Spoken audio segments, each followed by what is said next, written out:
મેઘરાજાનો એ બીજો રાઉન્ડ કે જેને લોકો હજી સુધી ભૂલી નથી શક્યા. રાત્રે ઊંઘમાં હોય તો પણ પાણીની એ ધાર લોકોને ડરાવી રહી છે. પાણીનો એ અવાજ લોકોને ડરાવી રહ્યો છે, કારણ કે અસંખ્ય લોકો એવા છે કે જેમના ઘરોમાં પાણી ઘૂસી ગયા, ખેતરો બરબાદ થઈ ગયા, શ્વાસ અદ્ધર થઈ ગયા. ખાવું તો શું ખાવું, પીવું તો શું પીવું, પશુઓને કેવી રીતે જીવાડવા, તમામ સવાલોની સાથે હવે સપ્ટેમ્બરમાં એટલે કે ભાદરવામાં પણ એક સાથે ગુજરાતમાં ચાર સિસ્ટમ સક્રિય થઈ ગઈ છે. તૈયાર રહેજો, ફરી એકવાર ટેન્શન વધારે એવો મેઘરાજા આવવાની તૈયારીમાં છે. બીજા રાઉન્ડમાં ગુજરાતના માથે 3 સિસ્ટમ સક્રિય હતી, પરંતુ હવે ચાર સિસ્ટમ સક્રિય થઈ ગઈ છે અને સપ્ટેમ્બરમાં સટાસટી બોલાવવા માટે મેઘરાજા આવી રહ્યા છે.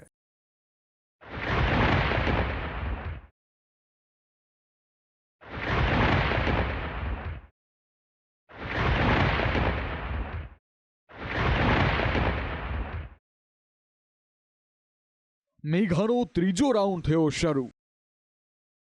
ભાદરવો ભૂક્કા બોલાવશે. ગુજરાતના માથે 1-2 નહીં, એક સાથે 4 સિસ્ટમ સક્રિય. ગુજરાતમાં શ્રાવણ પૂરો થાય પહેલા મેઘરાજાએ તોફાની ઇનિંગ રમી નાખી. આ વરસાદી ઘાના ઉજરડા હજી વડોદરા અને સૌરાષ્ટ્રમાં જોવા મળી રહ્યા છે, પરંતુ હવે મેઘરાજાની ત્રીજી અને ભયંકર તોફાની ઇનિંગ શરૂ થઈ રહી છે. થોડા દિવસો પહેલા આવેલા જળ પ્રલય માટે રાજ્યના માથે સક્રિય થયેલી 3 સિસ્ટમ જવાબદાર હતી, પરંતુ હવે આ આફતમાં વધારો થયો છે, જે ભાદરવામાં ભૂક્કા બોલાવશે. अभी 4 सिस्टम हमारा फिलहाल सक्रिय है. હાલ ગુજરાતના માથે એક સાથે 4 જેટલી સિસ્ટમ સક્રિય થઈ છે, જેમાં એક છે ડિપ્રેશન, બીજી છે ઓફશોર ટ્રફ, ત્રીજી મોન્સૂન ટ્રફ અને ચોથી શિયર ઝોન છે. ગુજરાતના માથે સક્રિય સિસ્ટમ, જેના કારણે રાજ્યમાં ભારેથી અતિ ભારે વરસાદની શક્યતા જોવાઈ રહી છે. ભારેથી અતિ ભારે વરસાદને લઈને આગામી કેટલાક દિવસો માટે હવામાન વિભાગે વરસાદનું રેડ એલર્ટ આપ્યું છે. अगले 7 दिन तक गुजरात स्टेट में वाइड स्प्रेड रेन का संभावना है. इसमें गुजरात रीजन में day 1 day 2 heavy to very heavy with extremely heavy rainfall का आइसोलेटेड प्लेसमेंट डे 1 डे 2 में दिया गया है.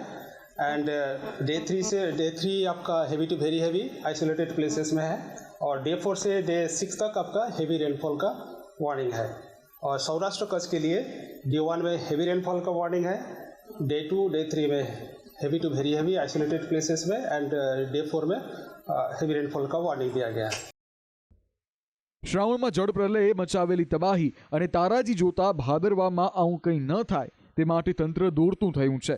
મેઘરાજાનો મિજાજ જોતા હવામાન શાસ્ત્રી અંબાલાલ કાકાએ પણ ચેતવ્યા છે કે સપ્ટેમ્બર ભારે રહેશે. સપ્ટેમ્બરમાં મેઘાની સટાસટી.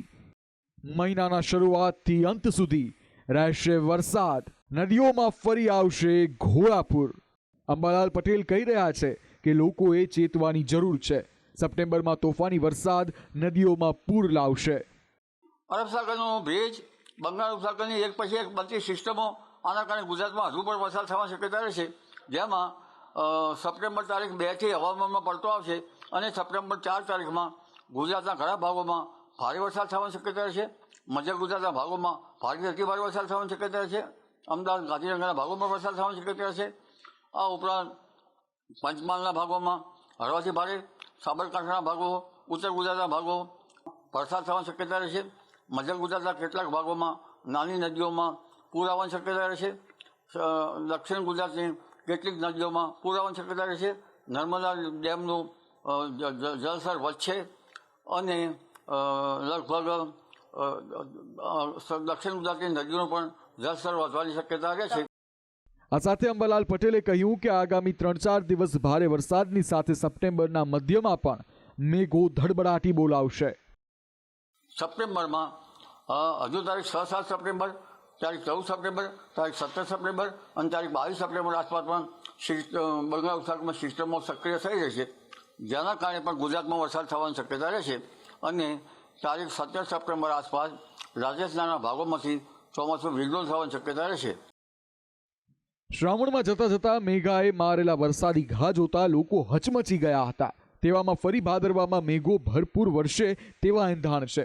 પહેલા તો 3 સિસ્ટમ વરસી હતી, હવે 4 જેટલી સિસ્ટમ ગુજરાતના માથે મંડરાઈ છે. અતિવૃષ્ટિના મારથી પહેલા જ બેહાલ બનેલા ગુજરાત માટે હવે આ આગાહી ડરામણી લાગી રહી છે. વરસાદના રેડ એલર્ટને લઈને તંત્રની સાથે લોકો પણ સતર્ક બન્યા છે. બ્યુરો રિપોર્ટ, સંદેશ ન્યૂઝ.